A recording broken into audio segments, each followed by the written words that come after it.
ओम शांति। 23 जून 2025 बाबा की महावाक्य। मीठे बच्चे, तुम्हारा पहला पहला सबक पाठ है, मैं आत्मा हूँ, शरीर नहीं। आत्म अभिमानी होकर रहो तो बाप की याद रहेगी। प्रश्न, तुम बच्चों के पास कौन सा गुप्त खजाना है जो मनुष्यों के पास नहीं है? उत्तर, तुम्हें भगवान बाप पढ़ाते हैं, उस पढ़ाई की खुशी का गुप्त खजाना तुम्हारे पास है। तुम जानते हो, हम जो पढ़ रहे हैं भविष्य अमर लोक के लिए, ना कि इस मृत्यु लोक के लिए। बाप कहते हैं, सवेरे सवेरे उठकर घूमो फिरो, सिर्फ पहला पहला पाठ याद करो तो खुशी का खजाना जमा होता जाएगा। ओम शांति। बाप बच्चों से पूछते हैं, बच्चे आत्म अभिमानी हो बैठे हो, अपने को आत्मा समझ बैठे हो। हम आत्माओं को परमात्मा बाप पढ़ा रहे हैं।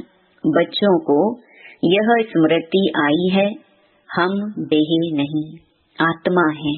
बच्चों को देही अभिमानी बनाने लिए ही मेहनत करनी पड़ती है। बच्चे आत्म अभिमानी रह नहीं सकते। घड़ी घड़ी देही अभिमान में आ जाते हैं। इसलिए बाबा पूछते हैं, आत्म अभिमानी हो रहते हो? आत्म अभिमानी होंगे तो बाप की याद आएगी। अगर देही अभिमानी होंगे तो लौकिक संबंधी याद आएंगे। पहले पहले यह शब्द याद रखना पड़े, हम आत्मा हैं। मुझ आत्मा में ही 84 जन्मों का पाठ भरा हुआ है, यह पक्का करना है। हम आत्मा हैं। आधा कल्प तुम देह अभिमानी हो रहे हो। अभी सिर्फ संगम युग पर ही बच्चों को आत्म अभिमानी बनाया जाता है। अपने को देह समझने से बाप याद नहीं आएगा। इसीलिए पहले पहले यह सबक पाठ पक्का कर लो। हम आत्मा बेहद बाप के बच्चे हैं। देह के बाप को याद करना कभी सिखलाया नहीं जाता है। अब बाप कहते हैं, मुझ पारलौकिक बाप को याद करो, आत्म अभिमानी बनो। देह अभिमानी बनने से देह के संबंध याद आएंगे। अपने को आत्मा समझ और बाप को याद करो, यही मेहनत है। यह कौन समझा रहे हैं? हम आत्माओं का बाप, जिनको सब याद करते हैं। बाबा आओ, आकर इस दुख से लिबरेट करो। बच्चे जानते हैं, इस पढ़ाई से हम भविष्य के लिए ऊंच पद पाते हैं। अभी तुम पुरुषोत्तम संगम युग पर हो। इस मृत्यु लोक में अब बिल्कुल रहना नहीं है। यह हमारी पढ़ाई है ही भविष्य 21 जन्म लिए। हम सतयुग अमर लोक के लिए पढ़ रहे हैं। अमर बाबा हमको ज्ञान सुना रहे हैं। तो यहाँ जब बैठते हो, पहले पहले अपने को आत्मा समझ बाप की याद में रहना है, तो विकर्म विनाश होंगे। हम अभी संगम युग पर हैं। बाबा हमको पुरुषोत्तम बना रहे हैं। कहते हैं, मुझे याद करो तो तुम पुरुषोत्तम बन जाएंगे। मैं आया हूँ मनुष्य से देवता बनाने। सतयुग में तुम देवता थे, अभी जानते हो कैसे सीढ़ी उतरे हैं। हमारी आत्मा में 84 जन्मों का पाठ नोंधा हुआ है। दुनिया में कोई नहीं जानते, वह भक्ति मार्ग अलग है, यह ज्ञान मार्ग अलग है। जिन आत्माओं को बाप पढ़ाते हैं वह जाने और न जाने कोई। यह है गुप्त खजाना भविष्य के लिए। तुम पढ़ते ही हो अमर लोक के लिए, ना कि इस मृत्यु लोक के लिए। अब बाप कहते हैं, सवेरे उठकर घूमो फिरो, पहला पहला सबक यह याद करो कि हम आत्मा हैं, न कि शरीर। हमारा रूहानी बाबा हमको पढ़ाते हैं। यह दुख की दुनिया अब बदलनी है। सत्युग है सुख की दुनिया, बुद्धि में सारा ज्ञान है। यह है रूहानी स्पिरिचुअल नॉलेज। बाप ज्ञान का सागर स्पिरिचुअल फादर है। वह है देही का बाप। बाकी तो सभी देह के ही संबंधी हैं। अब देह के संबंध तोड़ एक से जोड़ना है। गाते भी हैं, मेरा तो एक दूसरा ना कोई। हम एक बाप को ही याद करते हैं, देह को भी याद नहीं करते। यह पुरानी देह तो छोड़नी है। यह भी तुमको ज्ञान मिलता है। यह शरीर कैसे छोड़ना है? याद करते करते शरीर छोड़ देना है। इसीलिए बाबा कहते हैं, देही अभिमानी बनो, अपने अंदर घोटते रहो। बाप, बीज और झाड़ को याद करना है। शास्त्रों में यह कल्प वृक्ष का वृतांत है। यह भी बच्चे जानते हैं। हमको ज्ञान सागर बाप पढ़ाते हैं, कोई मनुष्य नहीं पढ़ाते हैं। यह पक्का कर लेना है, पढ़ना तो है ना। सतयुग में भी देहधारी पढ़ाते हैं, यह देहधारी नहीं है। यह कहते हैं, मैं पुरानी देह का आधार ले तुमको पढ़ाता हूँ। कल्प कल्प मैं तुमको ऐसे पढ़ाता हूँ, फिर कल्प बाद भी ऐसे पढ़ाऊंगा। अब मुझे याद करो तो तुम्हारे विकर्म विनाश होंगे। मैं ही पतित पावन हूँ, मुझे ही सर्वशक्तिमान कहते हैं। परंतु माया भी कम नहीं है, वह भी शक्तिमान है। कहाँ से गिराया है अब याद आता है ना। 84 के चक्कर का भी गायन है। यह मनुष्यों की ही बात है। बहुत पूछते हैं जानवरों का क्या होगा। अरे यहाँ जानवर की बात नहीं। बाप भी बच्चों से बात करते हैं। बाहर वाले तो बाप को जानते ही नहीं, तो वह क्या बात करेंगे। कोई कहेंगे हम बाबा से मिलने चाहते हैं। अब जानते कुछ भी नहीं, बैठकर उल्टे सुल्टे प्रश्न करेंगे। 7 दिन का कोर्स करने के बाद भी पूरा कुछ समझते नहीं है कि यह हमारा बेहद का बाप है। जो पुराने भक्त हैं, जिन्होंने बहुत भक्ति की हुई है, उनकी बुद्धि में तो ज्ञान की सब बातें बैठ जाती हैं। भक्ति कम की होगी तो बुद्धि में कम बैठेगा। तुम हो सबसे जास्ती पुराने भक्त। गाया भी जाता है, भगवान भक्ति का फल देने लिए आते हैं, परंतु किसको यह थोड़े ही पता है। ज्ञान मार्ग और भक्ति मार्ग बिल्कुल ही अलग हैं। सारी दुनिया है भक्ति मार्ग में। फोटो में कोई आकर यह पढ़ते हैं, समझानी तो बहुत मीठी है। 84 जन्मों का चक्कर भी मनुष्य ही जानेंगे ना। तुम आगे कुछ नहीं जानते थे, शिव को भी नहीं जानते थे। शिव के मंदिर कितने ढेर हैं। शिव की पूजा करते, जल डालते, शिवाय नमः करते। क्यों पूजते हैं कुछ पता नहीं। लक्ष्मी नारायण की पूजा क्यों करते, वह कहाँ गए कुछ पता नहीं। भारतवासी ही हैं जो अपने पूज्य को बिल्कुल जानते नहीं। क्रिश्चियन जानते हैं क्राइस्ट फलाने संवत में आया, आकर स्थापना की। शिव बाबा को कोई भी नहीं जानते। पतित पावन भी शिव को ही कहते हैं। वही ऊंच ते ऊंच है ना। उनकी सबसे जास्ती सेवा करते हैं। सर्व का सदगति दाता है। तुमको देखो कैसे पढ़ाते हैं। बाप को बुलाते भी हैं कि आकर पावन बनाओ। मंदिर में कितनी पूजा करते हैं, कितनी धूमधाम, कितना खर्चा करते हैं। श्रीनाथ के मंदिर में, जगन्नाथ के मंदिर में जाकर देखो, है तो एक ही। जगन्नाथ जगतनाथ के पास चावल का हांडा चढ़ाते हैं। श्रीनाथ पर तो बहुत माल बनाते हैं। फर्क क्यों होता है? कारण चाहिए ना। श्रीनाथ को भी काला, जगन्नाथ को भी काला कर देते हैं। कारण तो कुछ भी नहीं समझते। जगतनाथ लक्ष्मी नारायण को ही कहते हैं, या राधे कृष्ण को कहेंगे? राधे कृष्ण लक्ष्मी नारायण का संबंध क्या है, ये भी कोई नहीं जानते हैं। अभी तुम बच्चों को मालूम पड़ा है कि हम पूज्य देवता थे, फिर पुजारी बने हैं, चक्कर लगाया, अभी फिर देवता बनने के लिए हम पढ़ते हैं। यह कोई मनुष्य नहीं पढ़ाते हैं। भगवानुवाच है।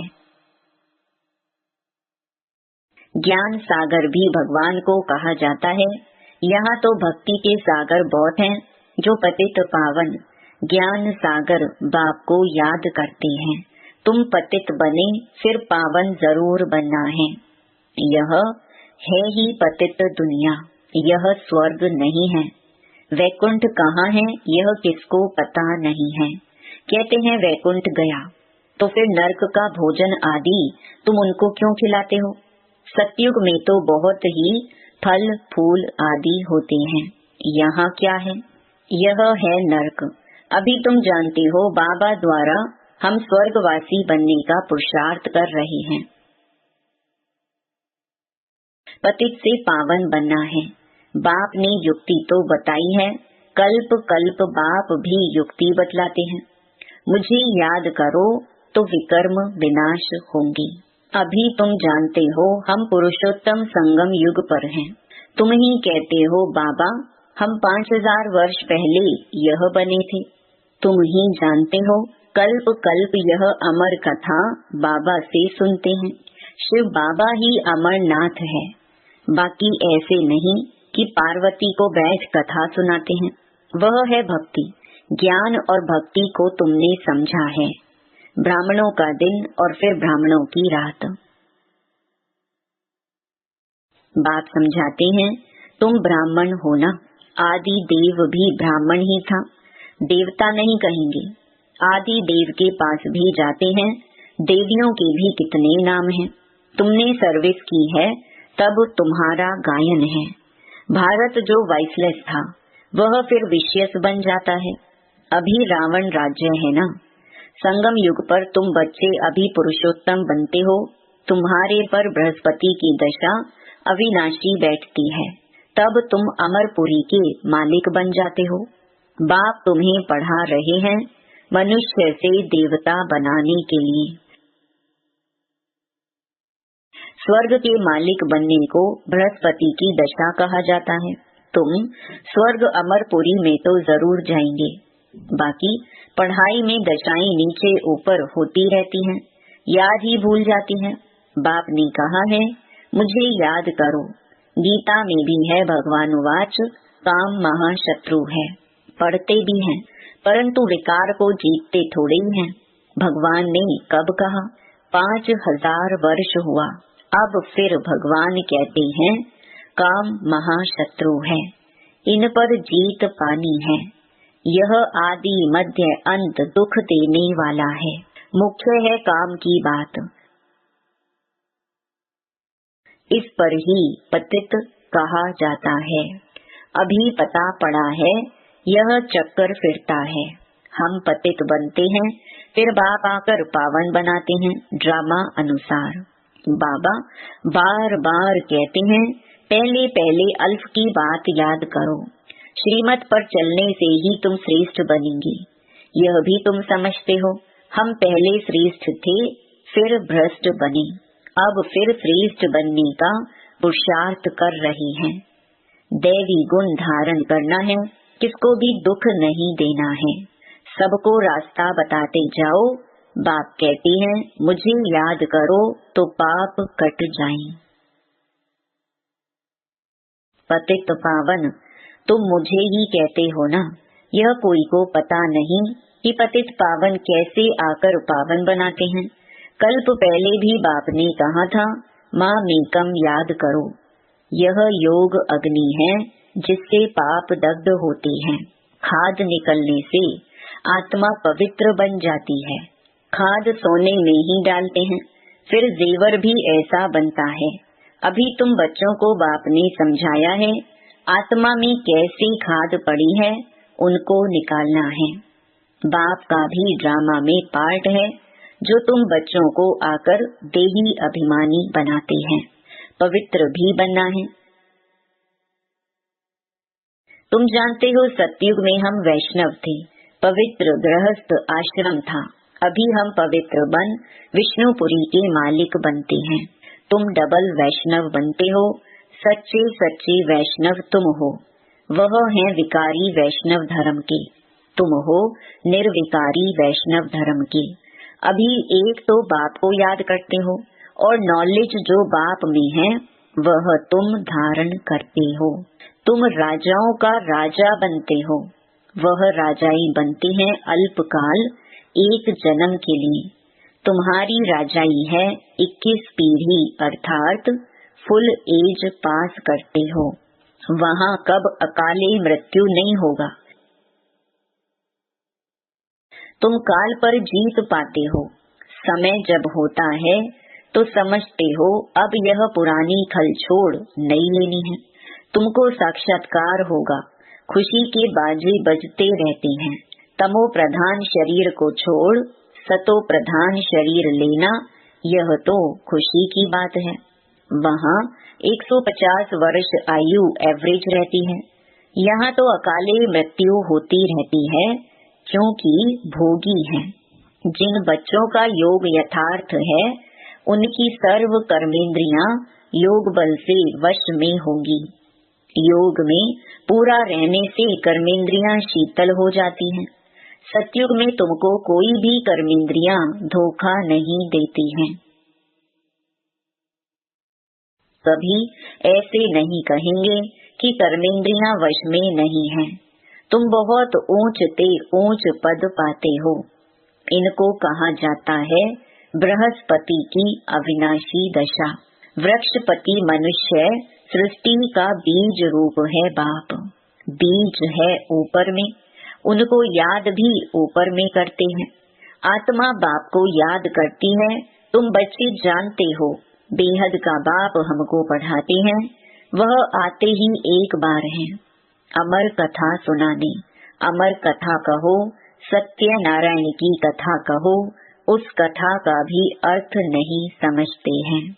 सत्य नारायण की कथा से नर से नारायण बनते हैं।